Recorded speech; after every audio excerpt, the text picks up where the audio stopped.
Laser show शुरू होने वाला है। 7:30 हो गए हैं। 7 बजे के साथ ही लेजर शो अभी तक शुरू नहीं हुआ है। यहाँ लोगों का आक्रोश बढ़ता जा रहा है। लोग यहाँ आक्रोशित होते जा रहे हैं गुस्से में। भाई की वजह से भाई पनौती आगे अरे चालू हो गया। बहुत से आ रहा है भाई टाइम लेजर शो की मेरी मैच नहीं कर रही। आज पहला दिन है, पहले दिन की ट्रायल के बाद पहला दिन है। उद्घाटन के बाद का आज पहला दिन है। जय। ये सारे लोग लोकल होने के बाद भी यहाँ देख नहीं पा रहे थे। देखा नहीं कभी, वो देखा ही नहीं। तो नमस्कार दोस्तों, जैसा कि आप सभी को पता है कि इस समय प्रयागराज में महाकुंभ का पूरा माहौल बना हुआ है और इसी बीच में लेजर शो की भी सुविधा चालू कर दी गई है। आप सभी को पता होगा कि हमारे प्रयागराज में अब लेजर शो भी शुरू होने वाला है। तो आज है लेजर शो का पहला दिन, जो कि लेजर शो होने वाला है कीडगंज एरिया में, जो आपको पुराना ब्रिज और न्यू यमुना ब्रिज के बीच में होगा। तो चलिए आज जा रहे हैं हम वही शो देखने। पहला दिन भी है, टाइमिंग दी गई है 7 बजे और अभी बज रहे हैं 6। तो अभी रास्ते में से दीपक को भी उठाना है, तो उसको उठाते हुए मिलते हैं आपको लेजर शो में। पहला दिन का भीड़।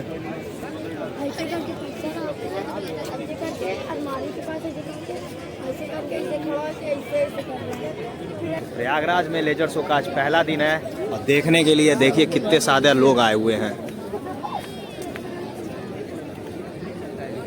ये सारे लोग लोकल होने के बाद भी यहाँ देख नहीं पा रहे थे। ये भाई 4 दिन से आ रहा है लेकिन बहुत लेट आ रहा था। आज पहला दिन देखेगा हम लोग के साथ में। 7 बजे टाइमिंग दिया गया था, 7 बज गया है। अब देखते हैं कब शुरू होता है। वो लोग सही कर रहे हैं, रोकड़ा लेना नहीं। ये रहा नया पुल का नज़ारा और ये रहा अपना लेजर शो का नज़ारा। अभी शुरुआत नहीं हुआ है, शुरुआत हो जाएगा फिर देखते हैं यहाँ का क्या माहौल बनता है। और लेजर शो देखने आए हुए इतने सारे लोग। आज पहला दिन है, पहले दिन की ट्रायल उद्घाटन के बाद का आज पहला दिन है। भाई भी आया हुआ है, बहुत दिन से आ रहा है। भाई टाइम लेजर शो की मेरी मैच नहीं कर रही है। बस इतनी से खाली मिसअंडरस्टैंडिंग हो रही है, बाकी लग नहीं रहा है। लेकिन भाई यार देखो पीछे घूमना है। अरे कद्दू हो गया होगा। आज चालू हो जाएगा, उम्मीद यही है। कितने देर में चालू होगा भाई? कितने देर में चालू होगा? नहीं मालूम भाई। 7 बजे बोल के 7:15 पर कहा दिया। 7:15 से ऊपर हो रहा है। 7 बजे की टाइमिंग पेपर में भी दी हुई थी। लेजर शो शुरू होने वाला है, देखिए नज़ारा। अभी शुरू नहीं हुआ है ना, शुरू ही होगा। जो देखा नहीं कभी, वो देखा ही नहीं। जो देखा नहीं कभी वो देखा यही। जय। 7 बजे के इंतजार में 7:30 हो गए और ये सारे लोग इंतजार कर रहे हैं कि कब लेजर शो शुरू होगा और कब ये लोग देखेंगे। आज पहला दिन है, पहला दिन ही 7 बजे शुरू होना था। यहाँ तक पेपर में भी दिया हुआ था 7 बजे शुरू होगा। मीडिया वाले झूठ बोल रहे। मीडिया वाले भी झूठ बोल रहे थे कि नहीं बोल रहे थे, लेकिन अभी तक 7:30 बज गए, लेजर शो अभी तक शुरू नहीं हुआ है। तो देखते हैं कितना समय लगेगा। भाई अभी हम चले जाएंगे नीचे। लेजर शो शुरू होने वाला है। 7:30 हो गए हैं और समय के शुरू होने वाले 7:30 बजे के साथ ही लेजर शो अभी तक शुरू नहीं हुआ है। यहाँ लोगों का आक्रोश बढ़ता जा रहा है। लोग यहाँ आक्रोशित होते जा रहे हैं गुस्से में। भाई की वजह से भाई पनौती आगे अरे चालू हो गया।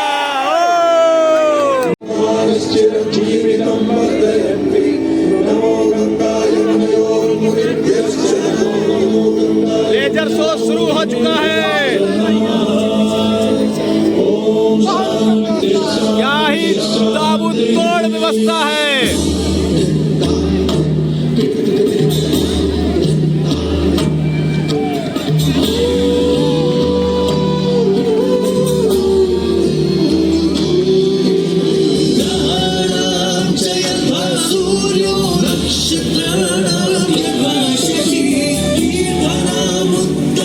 तीर्थम प्रयागाख्यमनुत्तमम्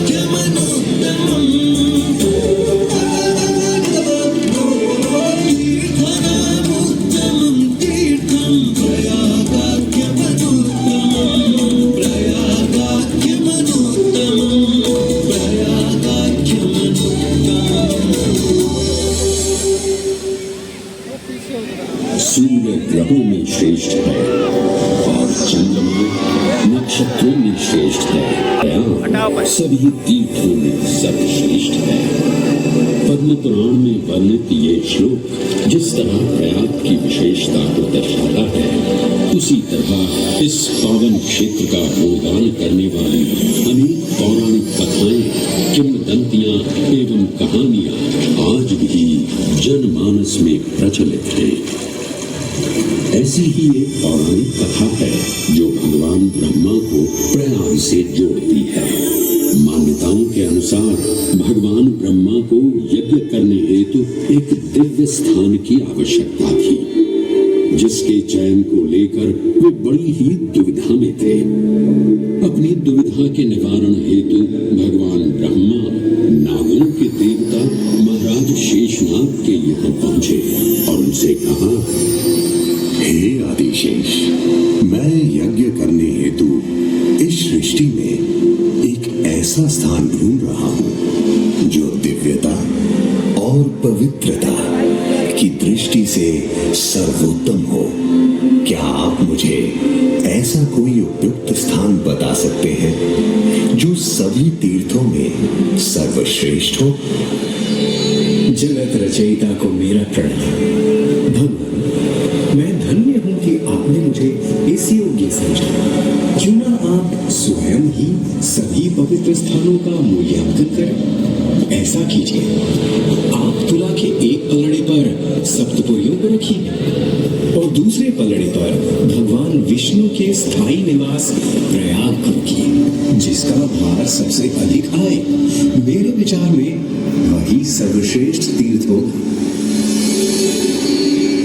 इस मूल्यांकन के परिणाम स्वरूप प्रयाग का पलड़ा ही भारी रहा। इस तरह प्रयाग की प्रधानता सिद्ध हुई और तभी से इसे तीर्थों का राजा कहा जाने लगा।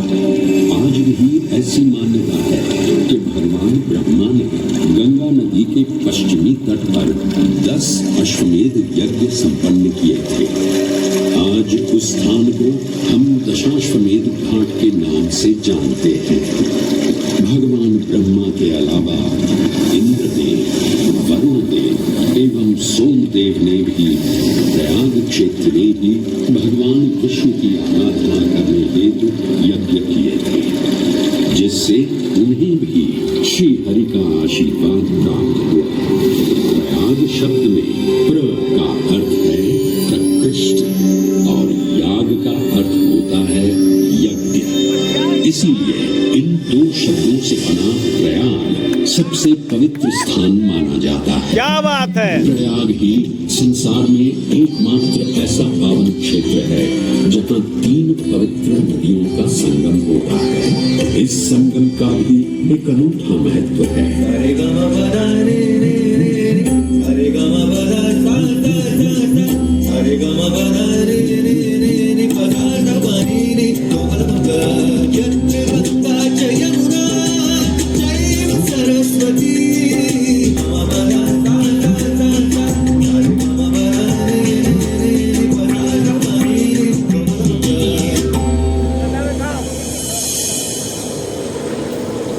प्रयाग में गंगा, यमुना और सरस्वती जैसी 3 सबसे पवित्र और पूजनीय नदियों का दिव्य संगम होता है।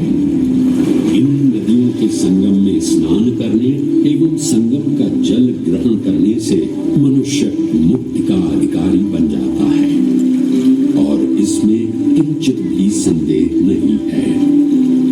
ब्रह्म पुराण में ब्रह्मा जी भी कहते हैं कि प्रयाग में सरस्वती जी अदृश्य रूप में आकर गंगा जी से मिलती हैं। इसलिए इस क्षेत्र को सरस्वती तीर्थ संगम भी कहा गया है। सरस्वती नदी के अदृश्य रूप से मिलने के पीछे भी एक पौराणिक कथा सुनने को मिलती है। ऐसा माना जाता है कि बद्रीनाथ क्षेत्र की गुफाओं में जब वेद व्यास जी भगवान गणेश को महाभारत की कथा सुना रहे थे, तब उस क्षण सरस्वती जी हिम शिखरों से टकराते हुए अपना मार्ग बनाती हुई बड़ी ही तीव्र गति से बह रही थी। सरस्वती नदी के इस तेज बहाव से उत्पन्न होने वाली तेज ध्वनि वेद व्यास जी का ध्यान भंग कर रही। इसलिए महर्षि वेद व्यास जी ने सरस्वती जी से वेद और ध्वनि को कम करने का आग्रह किया, परंतु उनके अनुरोध उपरांत भी जब सरस्वती नदी के वेद एवं ध्वनि में कोई कमी नहीं हुई तो उन्होंने क्रोधित होकर सरस्वती जी को श्राप दे दिया और कहा कि वे अब धरती के भीतर यानी कि पाताल लोक में प्रवाहित होंगी।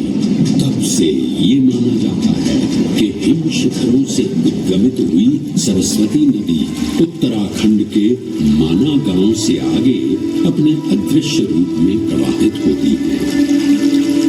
आगे चलकर यही अदृश्य रूपी मां सरस्वती प्रयागराज में गंगा एवं यमुना नदी से मिलकर त्रिवेणी संगम को पूर्ण करती है। ये प्रयाग नगरी पवित्रता का उद्गम है, जिसके अंश हमें वेदों एवं पुराणों में भी मिलते हैं, जिनमें वर्णित है सुरों असुरों द्वारा हुआ समुद्र मंथन। अमृत प्राप्ति के लिए सुरों और असुरों ने एकजुट होकर क्षीर सागर का मंथन किया, जिसके संदर्भ में पुराणों में विभिन्न विभिन्न कथाएं देखने को मिलती हैं।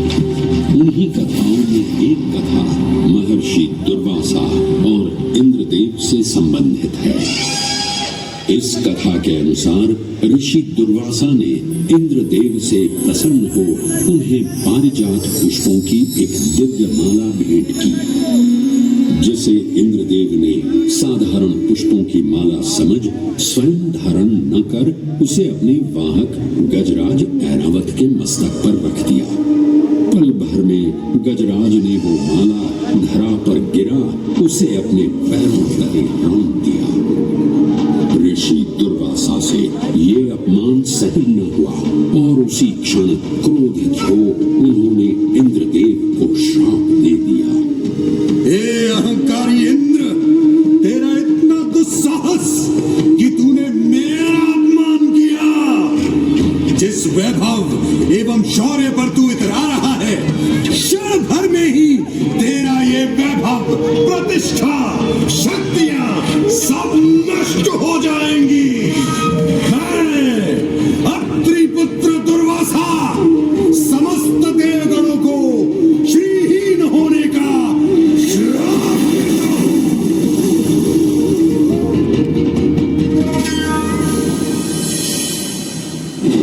इस श्राप के परिणाम स्वरूप स्वर्गलोक से लेकर वैकुंठ धाम तक का सारा वैभव चला गया। जहां स्वर्गलोक में सभी देवता अपना वैभव एवं शक्तियां खो चुके थे, वहीं वैकुंठ धाम में मां लक्ष्मी भी क्षीर सागर की गहराइयों में चली गई। उनके जाते ही सृष्टि का संतुलन बिगड़ने लगा एवं असुर राजा बलि ने तीनों लोक अपने अधीन कर लिए। ये सब देखकर सभी देवतागण अपने श्राप के निवारण हेतु भगवान विष्णु की शरण में जा पहुंचे और कहने लगे, हे पालनहार, हे स्वामी, अब आप ही हमें इस श्राप से मुक्त होने का मार्ग बता सकते हैं, अन्यथा हम अपनी शक्तियों से सदैव वंचित ही रहेंगे और युद्ध में कभी भी असुरों का सामना नहीं कर पाएंगे। हे देवराज, ऋषि दुर्वासा के श्राप से सभी देवतागण जीवन मृत्यु के काल चक्र में बंध चुके हैं। इस काल चक्र एवं श्राप से मुक्त होने के लिए अब केवल एक ही मार्ग शेष है और वो है समुद्र मंथन। इस समुद्र मंथन से निकलने वाले रत्न ही आपके खोए हुए यश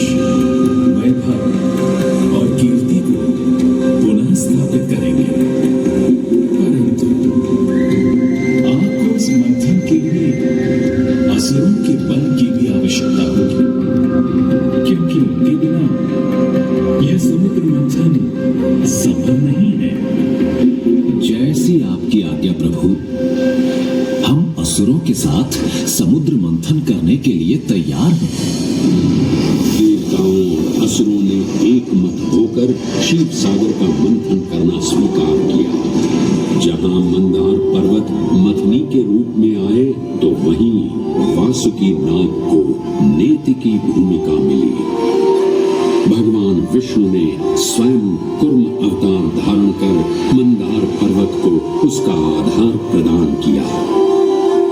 क्षीर सागर को मथना शुरू किया गया और 14 रत्नों में सबसे पहले हलाहल विष उत्पन्न हुआ।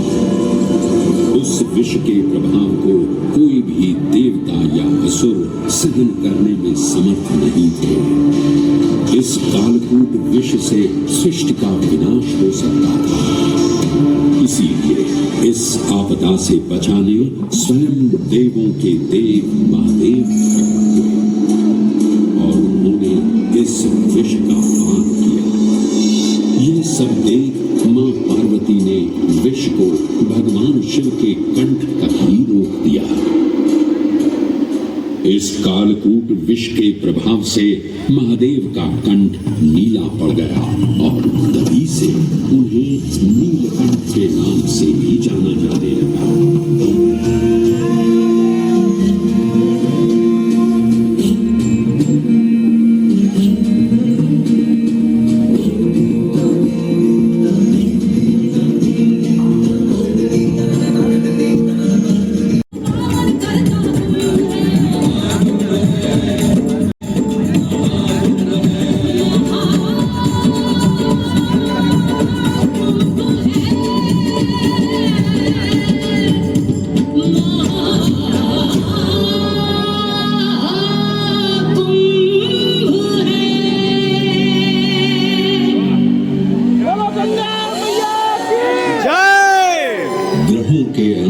संरेखण से सुनिश्चित होता ये कुंभ महापर्व उसी नक्षत्र में आयोजित होता है जिस नक्षत्र में यहाँ अमृत की बूंदें गिरी थी।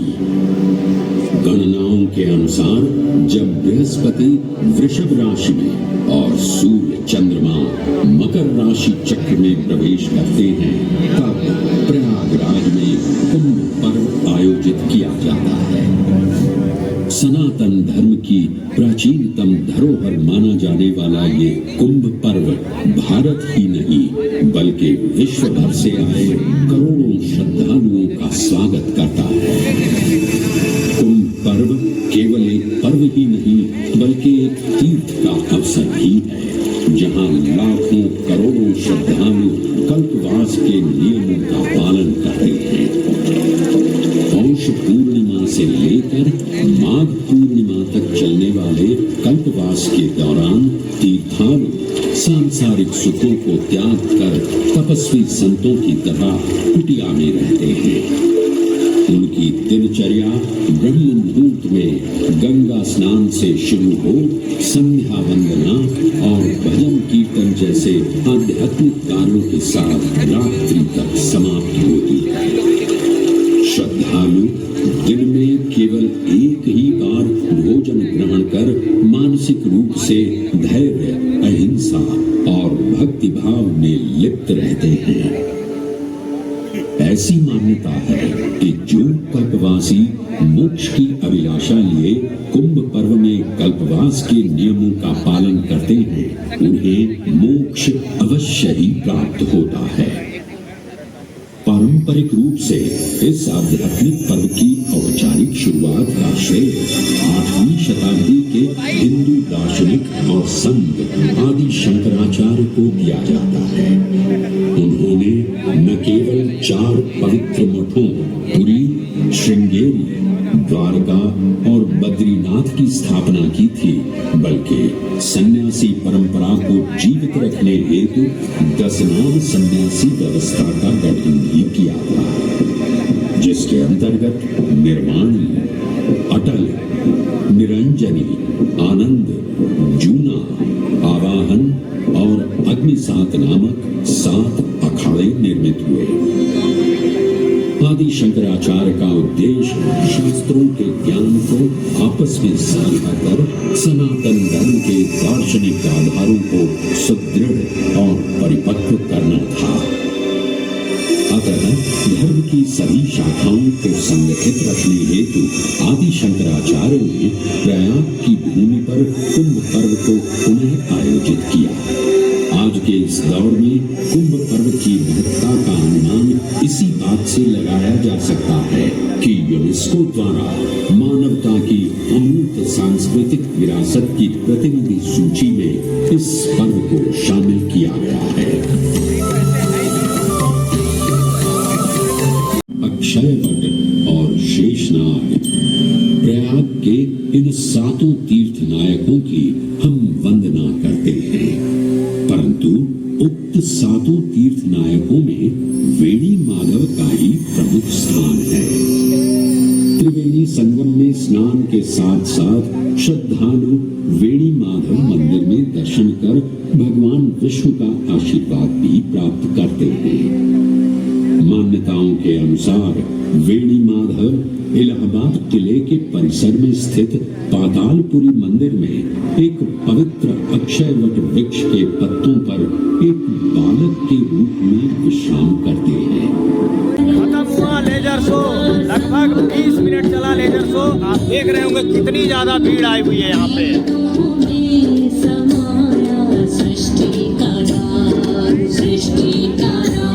आज पहला दिन था लेजर शो का, आप देखे होंगे कितने ज्यादा लोग